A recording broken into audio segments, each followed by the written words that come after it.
Let's talk about the Alabama Crimson Tide. Trey Yannity's Alabama Crimson Tide. A little more spring intel on them.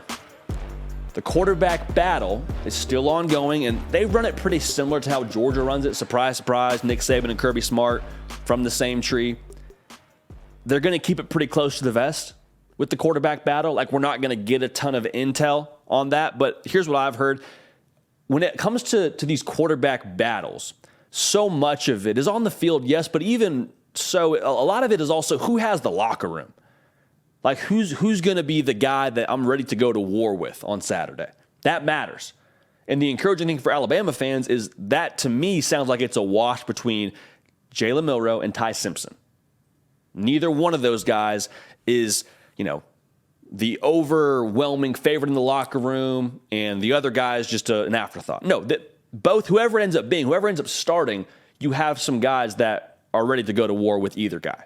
Okay, so that's a good sign. Now, Jalen Milroe made some waves on social media when he threw an absolute dime piece during spring ball to Ja'Cory Brooks, back corner of the end zone, over the outside shoulder where the DB couldn't get it.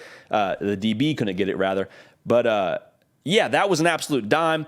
Alabama football tweeted it out, and Jalen Milroe got in the mentions and said, "Aren't going to tag me?" Because everybody was going crazy saying, who threw this pass? Somebody find out who threw this pass, because nobody could see exactly which quarterback it was.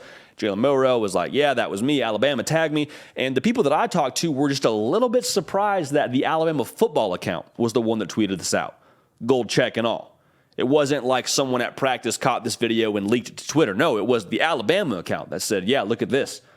Nice throw and catch. Not going to show you who the quarterback is, but nice throw and catch. So how much does that mean? I don't really know. Put as much stock into that as you want to. The Alabama Twitter account tweeting about a great play during spring practice. But bottom line, it's going to be a battle.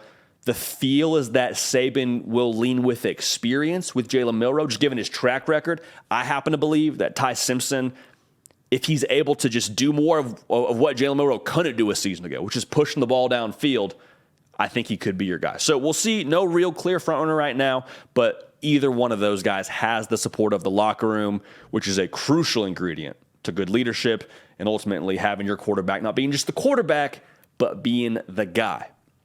Now, one of those guys they're going to throw to this coming year, someone Alabama fans cannot wait to see in action, is JUCO transfer, number one JUCO transfer in the entire country, wide receiver Malik Benson. Make sure you're subscribed to this channel. Make sure you follow me on Twitter and Instagram at JD Pakel. Okay, we appreciate y'all for that. As I was saying, Malik Benson is someone Alabama fans are fired up about. He was the number one player in junior college a season ago, coming from Hutchinson Community College, and he is a big play waiting to happen. Like, his comp for us here at On 3 is Henry Ruggs, who is an absolute, baller at Alabama. Stretched the field like nobody else. Malik Benson, they said, reminds him a lot of that. At least our scouts do here at On 3.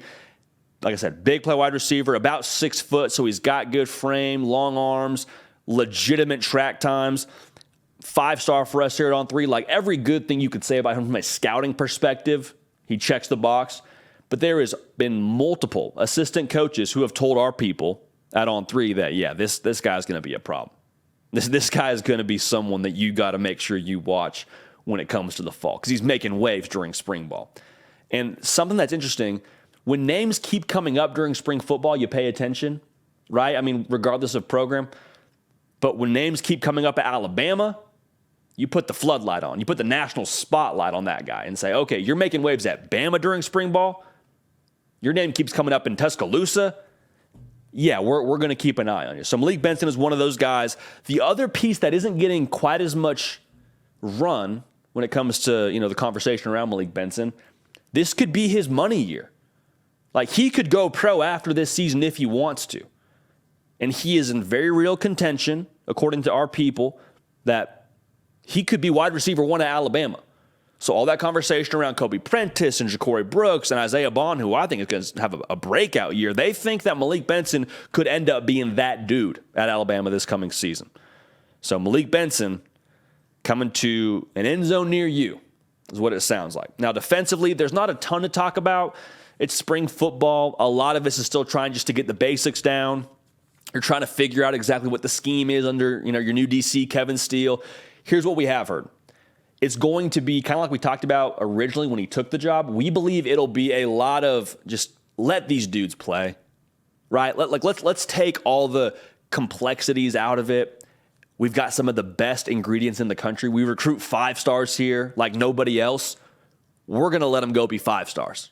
It's not to say you're not going to coach them up. It's not to say you're not going to coach them hard and have a lot of structure in place, but you're not going to reinvent the wheel. Football is a game that's won by big, fast, physical dudes. Alabama has a lot of those guys on defense. So the scheme should be a lot of see ball, get ball, right? Caleb Downs, the freshman safety, has been as advertised, is what I have heard. They're very excited about him.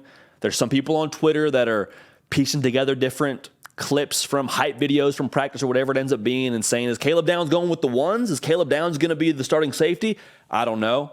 I've said it before, though. I believe he will be an impact player this year as a freshman in Tuscaloosa. So the defense, still too early to have any real feel on what they're going to be, but all signs during spring football at least are that it's going to be more simplistic schematically, and they got a young freshman doing work. Now, one of the interesting things that I heard about when it comes to spring football at Alabama, and one thing that I'm just curious about in general, and I think tells you a lot about a team, is what's the vibe during spring practice? Like, everyone's excited. Everyone has juice for the first couple of practices. Everyone has juice for the first day of pads. But what's the culture? What's the feel like at Alabama? What I was told is that the vibe at Alabama is pissed off. So someone told me that. I said, yeah, that makes sense, man. Like, Georgia's kind of overtaking them with that top spot. Tennessee beat them a year ago. Like, yeah, they should be pissed off. Like, I get that. They said, no. They're pissed off at themselves. So it took me a second, and they explained to me, this person I was speaking to, that the feeling at Alabama is like, hey, man, we left a lot on the table last year. We left a lot of meat on the bone. And listen, we got the GOAT as our head coach. We recruit the best players in the country. If I'm a player, I'm one of the top guys at my position in the country. Like, that ain't us, man. That ain't us. And that's funny to say because Alabama lost 2 games last year and made quick work of Kansas State in the New Year's Six Bowl. But to have the feeling that, no, we got to be better. We got a higher standard here. I mean, we got the script A. That's cool. Got the numbers on our helmets. That's cool. But, like, we got a different standard we got to live up to here. And so to hear that the vibe is pissed off at themselves internally, it's dangerous for college football. A focused Bama with a motivated Saban, with ammunition to motivate his team, that's a dangerous, dangerous recipe for the rest of college football. So we'll keep an eye on this as this goes on, but I'm telling you, Alabama, everyone's writing them off and saying, yeah, Nick Saban's kind of over the hill. He's lost his touch. College football's passed him by. Many have said that over the years, and many have been wrong, so we're not going to join in on that right now. Hey, y'all, thanks so much for watching. Subscribe to the channel here to make sure you don't miss an episode of The Hard Count. Also, be sure to check out other videos on the On3 YouTube channel.